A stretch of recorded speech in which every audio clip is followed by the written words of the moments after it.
গতকাল সন্ধে সেনকো গোল্ড থেকে ফেরার পথে মিষ্টির দোকানে ঢুকেছিলাম। তার আগে সেনকোতে যাওয়ার উদ্দেশ্যটা একটু বলি। সোনার ডিজাইন করা একজোড়া পলা কিনতেই বউয়ের সাথে গিয়েছিলাম সেনকো গোল্ডে। তবে সোনার দাম যেভাবে বেড়েছে তাতে সোনা কিনতেই ভয় লাগে। এদিকে এত সুন্দর সুন্দর পলার ডিজাইন দেখাচ্ছিল, বউ বলল কোনটা ছেড়ে কোনটা নিই। শুধু নিলে তো হবে না, পকেটটাও দেখতে হয়। যাই হোক, নিজে পছন্দ করতে না পেরে বউ আমাকে বলল, তুমি ডিজাইন পছন্দ করে দাও। বললাম, আমার পছন্দে? হ্যাঁ, তোমার পছন্দে। আমার পছন্দে পলা জোড়া নেওয়ার পর সেনকোর এক কর্মচারী বলে বসলো, ম্যাডাম, শাখার ওপরেও সোনা দিয়ে বাঁধানো আমাদের বেশ কিছু আধুনিক ডিজাইনের কালেকশন আছে, চাইলে দেখতে পারেন। বউ কিছু বলার আগে আমি বললাম, পরে আসবো, এখন এই দুটোই থাক।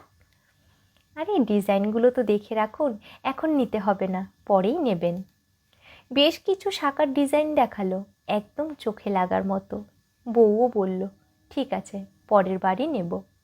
হাতে একটা শাখা আর পলা থাকলে হাতটা বড্ড মানিয়ে যায়, তাই না? বললাম, তা যায়, তাহলে শাখা দুটো নিয়ে নিতে পারতে তো। এই দুটো নিতেই আমার অ্যাকাউন্ট ফাঁকা হয়ে গেল। 4-5 মাস যাক, স্যালারি থেকে আর একটু জমিয়ে নিই, কম পড়লে তখন না হয় তুমি কিছু দিও। সে যাই হোক, সেনকো থেকে বেরিয়েই তারপর আমরা ঢুকেছিলাম মিষ্টির দোকানে। মিষ্টির দোকানে তখন আর এক ভদ্রলোক এসেছেন গুড়ের রসগোল্লা নিতে। 300 পিস গুড়ের রসগোল্লা নেবেন। 300 পিস রসগোল্লা নিতে দেখে ভদ্রলোকের এক পরিচিত ব্যক্তি জিজ্ঞেস করেই বসলেন, সোমনাথ দা, কী ব্যাপার, এত মিষ্টি নিয়ে কি করবে? বাড়িতে কোনো অনুষ্ঠান আছে নাকি? সোমনাথবাবু হেসে বললেন, না না, আজ কোনো অনুষ্ঠান না, অনুষ্ঠান করব কয়েকদিন পর। ছেলের বিয়েটা হঠাৎ করেই হয়ে গেল, পাড়া প্রতিবেশীকে একটু মিষ্টি মুখ করাতে হবে না? বাড়িতে নতুন অতিথির আগমন হয়েছে, সেই উপলক্ষেই একটু মিষ্টি মুখ আর কি। সোমনাথবাবুর এমন কথায় ওই ভদ্রলোক অবাক হয়েই বললেন, ছেলের বিয়েও হয়ে গেল? আমরা জানতেই তো পারলাম না। চুপি চুপি কাজটা সেরে নিলে? এটা কিন্তু ভালো দেখালো না। কই, বৌমার ছবি দেখি। সোমনাথবাবু ভীষণ আনন্দের সাথে মোবাইল থেকে ছবিটা বের করতে গিয়ে বললেন, ছবি বলতে বিয়ের ছবিটাই আছে। বিয়েটা মন্দিরে হয়েছে। আসলে মেয়েটার মা নেই, বাবার অর্থনৈতিক অবস্থা একদম ভালো না। আমি চাইনি গরিব বাবা তার সর্বস্ব খুইয়ে ভুরিভোজ করিয়ে মেয়ের বিয়ে দিক। এদিকে বৌমার ছবিটা দেখতে দেখতে ওই ভদ্রলোক বললেন, নতুন কনে তো বাহ, দেখতে তো বেশ সুন্দর লাগছে। ছেলের বিয়েতে কি কি দিল বৌমার বাবা? মাথা খারাপ নাকি? আমি বেয়াইকে বলেই দিয়েছিলাম কিছুই লাগবে না, শুধুমাত্র সিঁদুরটুকুর ব্যবস্থা করবেন। আর আমার ছেলের ইচ্ছেও সেটাই ছিল।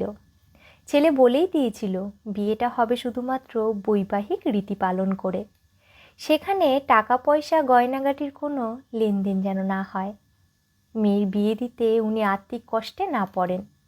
আমিও ছেলের সাথে একমত। জানো, মেয়েটি ব্রিলিয়ান্ট স্টুডেন্ট, অর্থের অভাবে মাস্টার্স কমপ্লিট করতে পারিনি। আমি বলেই দিয়েছি, গ্র্যাজুয়েশন কমপ্লিট করেছো মানেই পড়াশোনা শেষ নয়, মাস্টার্সটাও করতে হবে। একটা সুন্দর প্রতিভা নষ্ট হয়ে যাক, এটা আমি চাইনি। তা তো বুঝলাম, বিয়েতে কিছুই দেয়নি, গয়নাগাটিও না। ওই যে বললাম, সিঁদুরটুকু মাত্র। সিঁদুরের মতো বড় অলংকার আর আছে নাকি? ওই গানটা শোনোনি, একটু সিঁদুরে সব কিছু বদলে গেল। একজন বাবা তার প্রাণের সম্পদটুকু দিয়ে দিল, এর থেকে বড় অলংকার আর কি হতে পারে? বলেই হো হো করে হেসে উঠলেন। তারপর আমার বউয়ের দিকে তাকিয়ে সোমনাথবাবু বললেন, ওই তো আর এক মা দাঁড়িয়ে আছে। কী রে মা, ঠিক বললাম তো? আমার বউ হেসে বলল, ঠিকই বলেছেন। আমার পাশে দাঁড়িয়ে তখন এই ভদ্রলোক ছবিটা দেখছিলেন, তাই চোখ গেল মোবাইলের স্ক্রিনে। শুধুমাত্র সিঁদুরের মতো সামান্য অলংকারেই সোমনাথবাবুর বৌমা অপরূপ সুন্দরী হয়ে উঠেছে। সত্যি তো, সিঁদুরের মতো অলংকার আর কি কিছু আছে নাকি? ওই একটু সিঁদুরেই সবটাই তো বদলে গেছে। আসলে যে যেমনই দেখতে হোক, সিঁদুরের একটু ছোঁয়াতেই অন্যরকম সুন্দরী হয়ে ওঠে। আজকাল অনেককেই নাক সিটিয়ে যখন বলেন শাঁখা সিঁদুর না পরাটাই এখন আধুনিকতা, সেখানে আমি তো মনে করি সিঁদুর পরাটাও আধুনিকতা, শাঁখা পরাটাও আধুনিকতা। সর্বোপরি আধুনিকতা আসলে মনে মননে। সমাজের যে রীতি বা সংস্কার মানুষকে কষ্ট দেয় তাকে ভেঙে ফেলাটাই আধুনিকতা। আবার কিছু কিছু সংস্কার আছে সেটাকে ধরে রাখাটাও আধুনিকতা। সোমনাথবাবু বা তার ছেলে যারা সত্যিই মনে প্রাণে আধুনিক, আধুনিক বলেই চিন্তাভাবনাগুলো এত উন্নত। গরিব অসহায় বাবার পাশে দাঁড়িয়ে তার সামান্য অর্থটুকু খরচ না করতে দিয়ে একটি মেয়েকে সসম্মানে বাড়ির বউ করে নিয়ে আসা এবং তার স্বপ্নগুলো পূরণ করে দেওয়ার নামই সত্যিকারের আধুনিকতা। মনে মনে ভাবছিলুম তাই, এমন সুবাস কেন চারিদিকে ছড়িয়ে পড়ে না। নমস্কার।